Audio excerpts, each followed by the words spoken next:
Hello, everyone, and welcome back to Survive This Crit. We're the podcast that combines our love with horror movies and tabletop RPGs. And you are joining us on our continued TTRPG adventure, where Agents Omi and Chan just came down to do some file organizing in the basement. However, they were greeted by a D.E.A.D agent who is acting not quite like himself. Agent Chan is bloodied.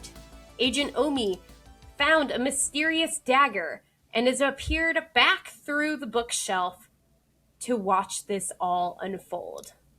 And Agent Omi, go ahead and roll an initiative roll for me so I can add you to the order of combat. That was, oh my gosh, Dirty 20. Amazing. Sure. Okay. Well, Also have an alert feat. Oh, yeah. It's like, how do you have such a... And you're so much quicker than I am, naturally.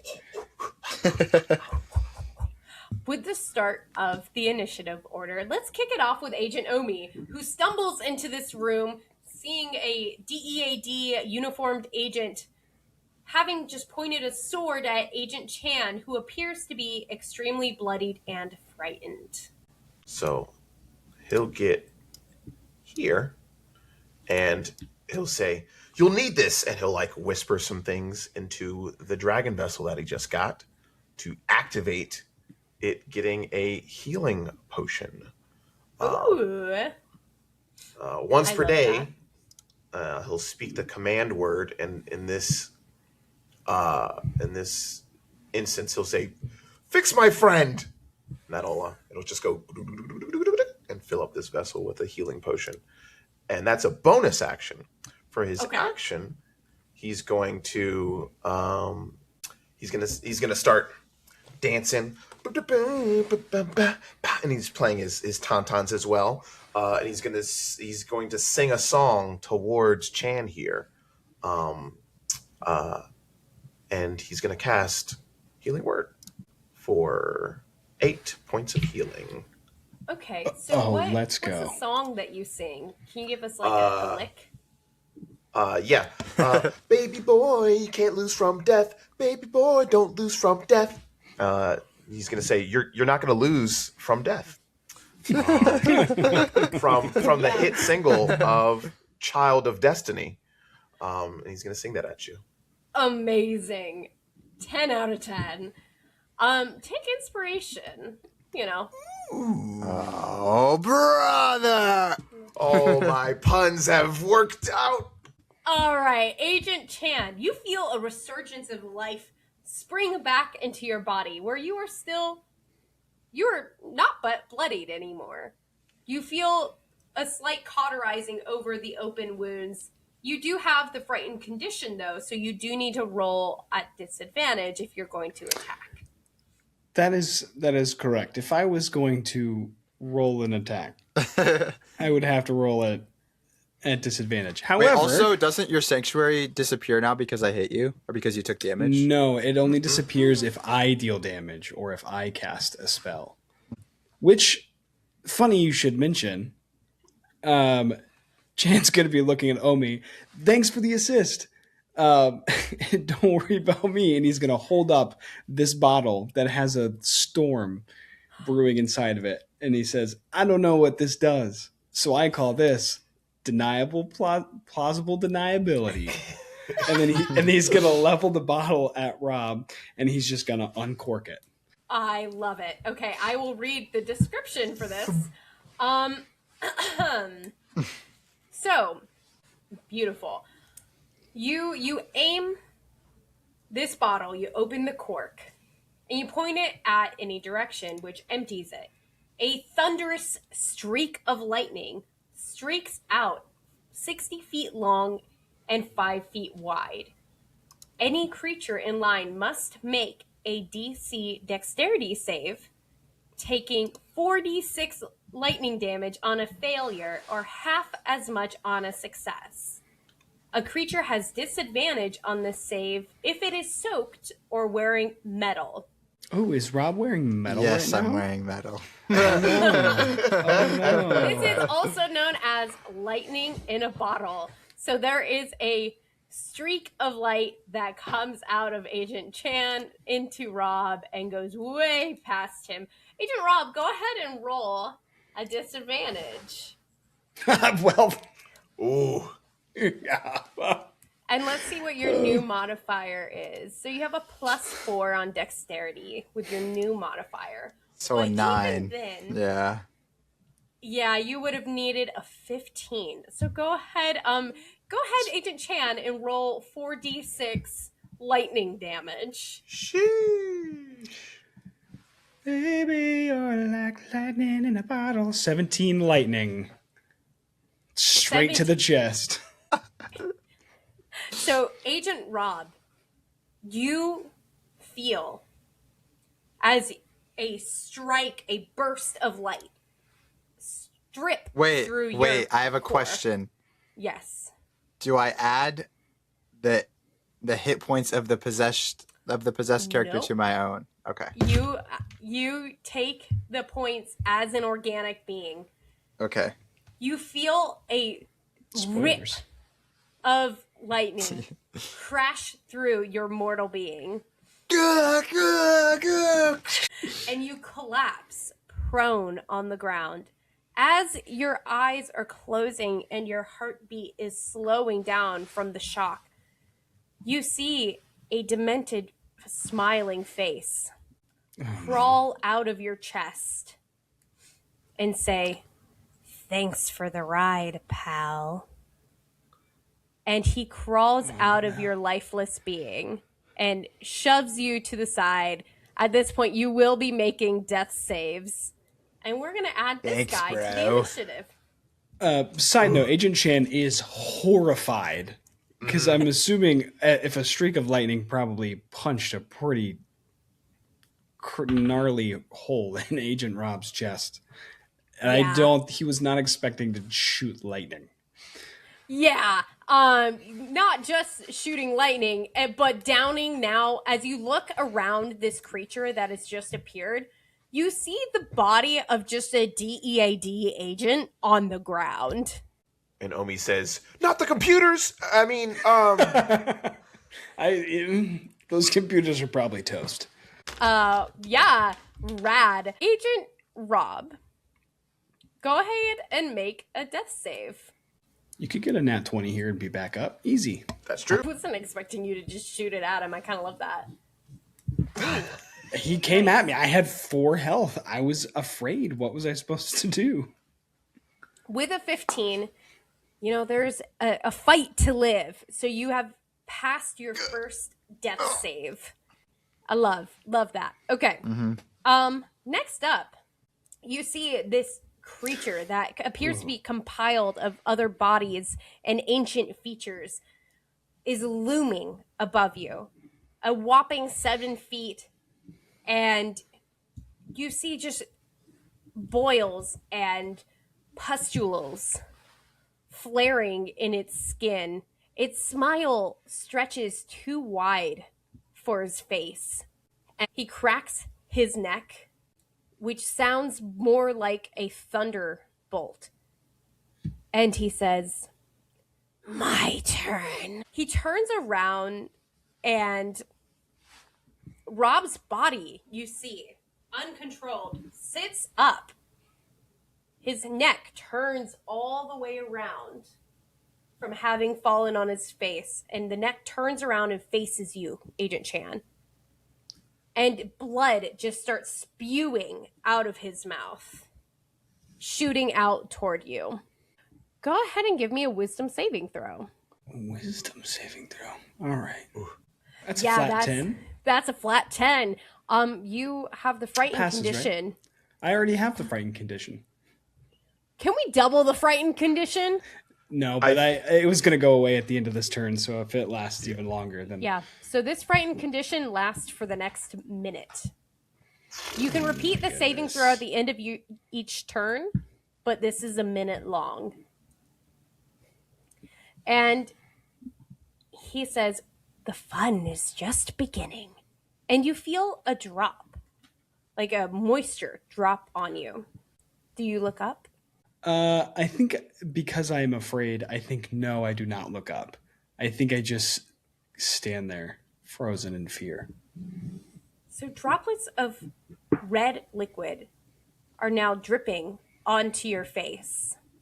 A metallic smell is entering your mouth, and a foul stench is coming from above you.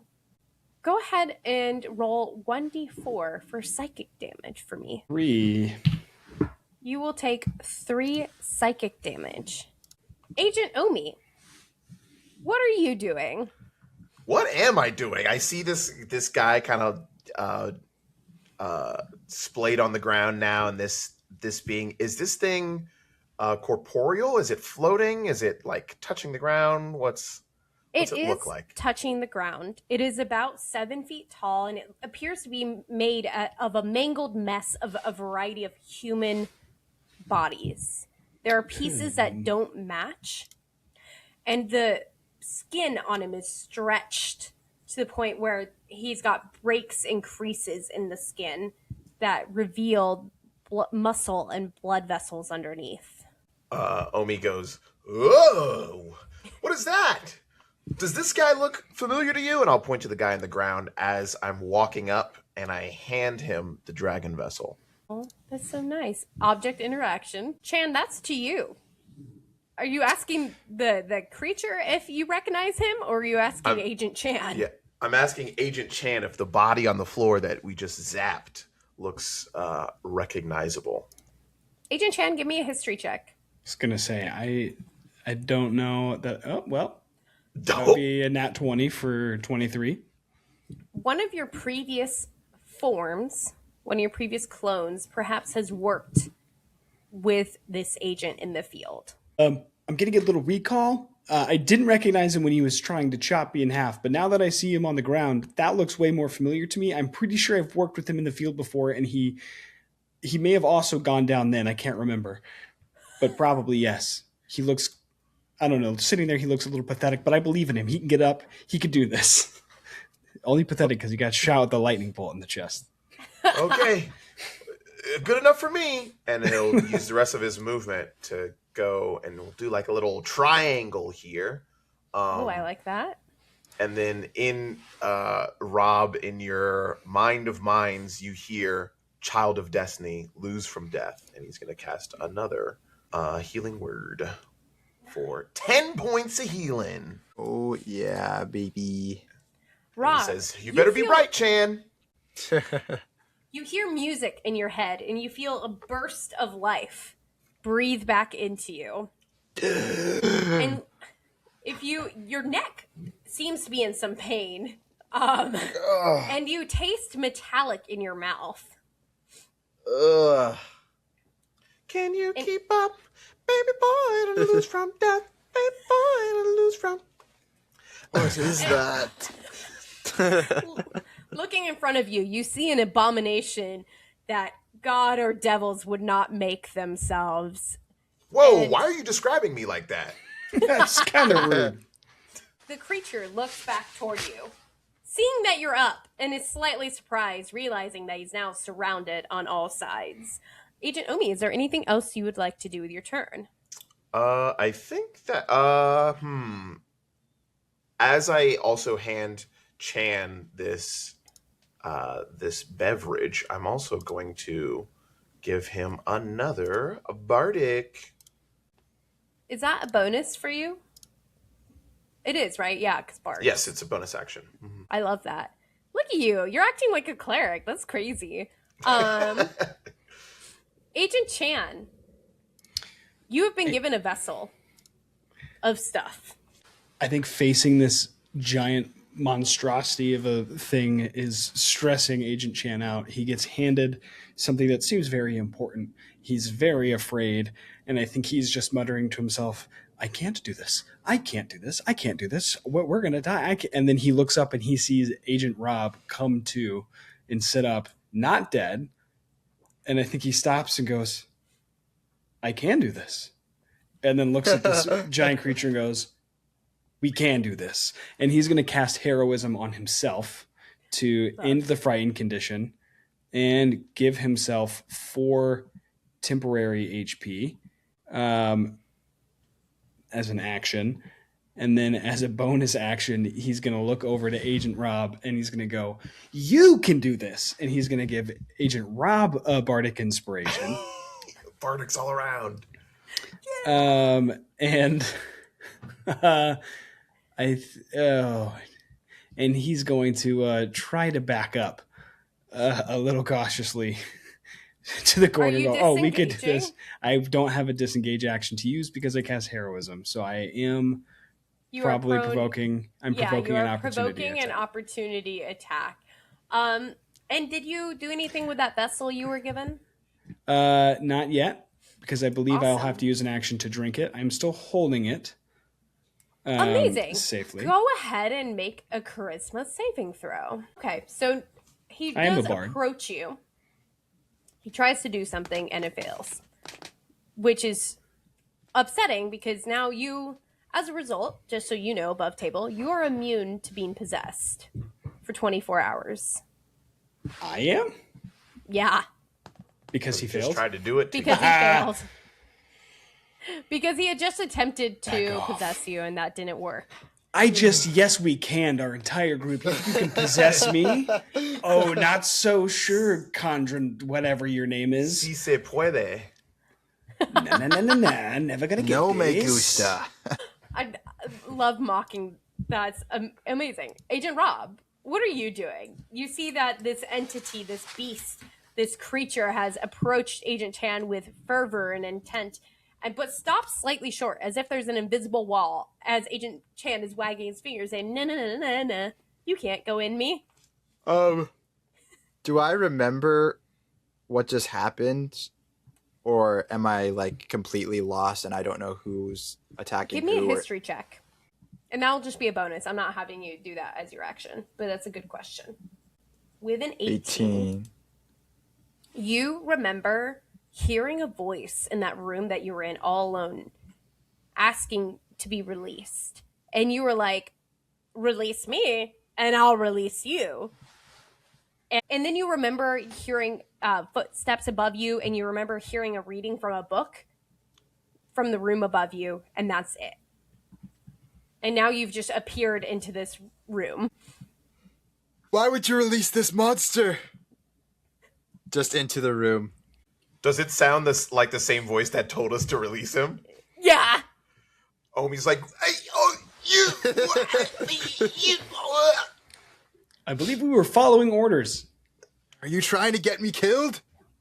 You're wearing my uniform, but you don't seem to be on my side. Are you possessed or something? What? I know it. Give let's see. Why don't you all give an insight check? I was going to say, is Rob addressing this to the room of us? Yeah, Yes. to both of you guys. As you say that, I do hold up my D.E.A.D. badge and make an executive decision to claim ranking officer and say, "Rob, I'm the ranking D.E.A.D. officer assigned to this mission to organize files. We're trying to help." Agent Rob, with your 20, you can tell that he's telling the truth. Yeah, and I'm using my bardic inspiration that I got from before for that +1. Super good. That's spicy +1. Yeah, Agent Omi and Chan, you realize that this is now an actual human agent. Whatever it was before was not entirely human. And that maybe you guys done up and maybe released something into the agency that perhaps you shouldn't have. Well, it can't use the elevator, so it's fine. Agent Rob, what are you going to do for your turn? Oh, so you brought me down here to fight because you couldn't do it on your own. It all makes sense now. Well, now that I'm here, I'll be sure to vanquish this beast with my training, and I'm going to move up to behind it. Is he flanked now? So do we get advantage on our attack rolls? Yeah, with this position, he is currently flanked. Even though Chandler would be at disadvantage because he's frightened, No, you I'm are not flanking. He's not frightened anymore. Oh, I'm you're not not frightened anymore. frightened. I'm the hero. Heroism. You got heroism. So yeah, take it with advantage. Huzzah. I need a hero. I will roll to hit with the greatsword. That's not gonna hit. We're gonna re-roll that. We're gonna Yeah, 6 is re-roll not gonna do that. How about A a 10? A 10's not going to hit either. Oh, brother. Oh, brother, this guy stinks. Guy. you after that heroic speech of like, you brought me down here to fight, you swing your sword, and he barely moves out of the way. He slightly ducks, and your sword clears him with such a clear miss that he laughs in your face, snarling the smell of just pungent garbage into your face, and he is in between the two of you. And that's great, because he has... Was that? Oh, does that mean I can roll again? Sorry. He did You roll could add twice a already. No, it's to add D6. Oh, I get to roll a d6 and add it to it? Can I do that? Can I Yeah. do that? I'll add it to the... I didn't roll a d6 yet, but I'll add it to the 10. We'll rewind the tape if you get it. Hold on, let's rewind the tape there. Did you roll those attacks with advantage? Yes, He I got a did. 5 and Oh. a 10. I'm pretty Dang. sure. So I can roll a d6 here with the Bardic Inspiration.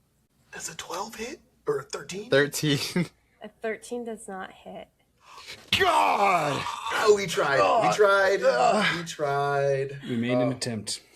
As he was an laughs attempt. in your face, spewing the smell of garbage and sewage through his laugh toward Agent Rob, he stretches out his arms toward Agent Chan and Agent Rob and just reaches for your necks to grasp.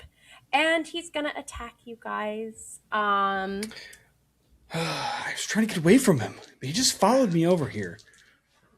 Is Sanctuary still up? No, Agent Rob does a 13 Oh, right, he hit. cast a spell. Your measly attack won't work on me. Great. Does a 22 hit, Agent Chan? No, it does not. Yeah, it does. Unfortunately, my body armor is not squeaky enough to prevent that hit. Amazing. So, with the grasp of his spindly fingers reaching and grasping around your throat, you will take 4 necrotic damage. Are you sure about that? I'm quite certain. All right, that's what the temp HP is for. Exactly. No harm, no foul. So with that grasp around your neck, he said, I'm just warming up, getting ready to play with my new puppets. Agent Omi, it's your turn.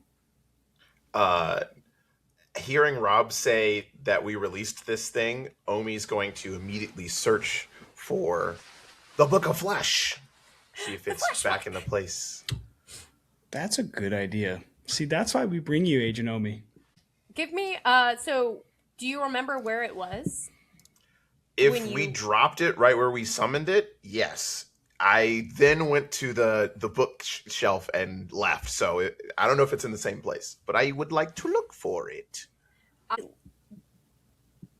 Agent Chan, correct me if I'm wrong. I feel like you left it where you found it.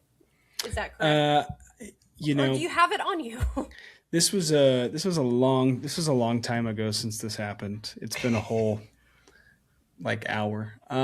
So I believe I probably opened it and then it all got crazy and then I would have just dropped it on the ground and walked away. It was made of human flesh. I didn't want to hold it. Yeah. So my guess is it was where we were looking at it, which I think we looked at it by the bookshelf, if I recall. He said in the room full of bookshelves. Well, the one that we found it at. I don't think we took it out to the middle of the room. Yeah, I kind of hearing this and going back into his memories, he's just going to hold up a finger and he's going to use full action because that's what he can do, full action to dash all the way to the bookshelf to see if it's still there. It's only 45 movement, so I'll have 15 left. Give of me my a dash. bonus. Actually, if he just dropped the book, you would be able to tell within the shuffling of the room and the chaos of the books that had shifted. Give me an investigation check to see if you can easily distinguish it among the other books that have fallen off the shelves. With a 14, you do see underneath a normal looking book, one that one would read, not summon things with, you do see the flesh-bound book underneath. He reaches down instinctively and then kind of like hesitates and gets the other book that's the normal book that's next to it and opens it and tries to like scoop it into the other book. I love that you can scoop the Necronomicon into the other book to hold it. Great. And then Great. So I'll go the rest of my movement back to here, and I'm kind of like looking up down at the book and up to the thing to see if I could read some way to put it back in. We gotta file you away, he'll say. Amazing. Agent Chan, it's your turn. Is it still holding on to me? So it's a touch action, so it grabs your neck and lets go. Gotcha. You guys are still flanking it though. Yeah. I was a dummy, it didn't move.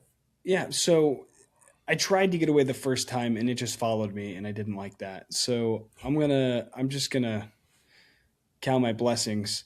But it did say it was just warming up, and that gave me a little bit of inspiration. You know, Omi, I hope you don't judge me as the kind of guy that just quickly goes to fire, but I don't know what else to do. And he's gonna pull out his D.E.A.D issued emergency flare, which he has, following a couple of tutorials, modified. And he is going to, he's going to use it at close range. He is going to try and hip fire this flare gun at this monstrosity, which is effectively casting Firebolt. Ooh, okay. Go ahead and roll for the attack for that. I think that would make it a neutral attack because you're doing it within close range. Yes. But you're also flanking, so that is flat roll, correct. baby. Flat roll. We're gonna roll this, and that would be a dirty 20 to hit. A dirty 20 will definitely hit. Go ahead and roll for some damage. Amazing. So it's gonna be 1d10 fire damage. That's 4. That's a cheeky 4. That's a cheeky 4. You know what? That cheeky 4 is more like a cheeky 2. He was warming up. He's resistant to fire. You singe the arm that had just grabbed you, and he growls at you in return, saying, "You're just making me want to possess you even more." You gotta wait 24 hours for that one, sucker. Is there anything else you want to do for your turn? I would love to get away from him, but I don't think that's happening. No, I think there's not much I can do. I'm gonna point over at Omi and say, "Hey, man, I really hope you can figure out something to do with that thing, and don't forget. I think you can. Don't forget you can read almost anything right now. So don't be afraid to try to read it. Try to read it. You got this, Bardic Inspiration." Just by giving some advice. I like that you're yelling this over the monster that is in between the two of you. It's Agent like a Rob. round. Yeah, you peek around the massive form in front of you, like, you got this. Agent Rob, what are you doing? Knowing I will just help attack again. Probably my best bet here. And what, With what type advantage of- still? With advantage, yes. Yes. I'm just going to, since I was holding the greatsword before, I will just continue to attack with the greatsword. All right, bet. 17. A 17 hits. Do you want to roll it. roll? Yeah, re-roll just to see if you I could. crit. Okay. I was just An checking. 18. Okay. I thought you critted, but that's okay. No worries. Go ahead and roll for damage. Okie dokie. Let's do this. Amazing. 13. So he takes 7 of that 13, and you slice open one of his pustule sores on his body, and black ooze smelling of sewage spills out of him. And he turns and growls in agony at you. And he says, "I guess we're not done playing yet." And he's going to attempt to possess you. Go ahead and give me a charisma saving throw. Okay. Don't forget your Bardic. Wait, do you have Bardic still, or did you? I do, because I used it on the other roll. Are we counting it that I used it on the other roll? Okay. 11!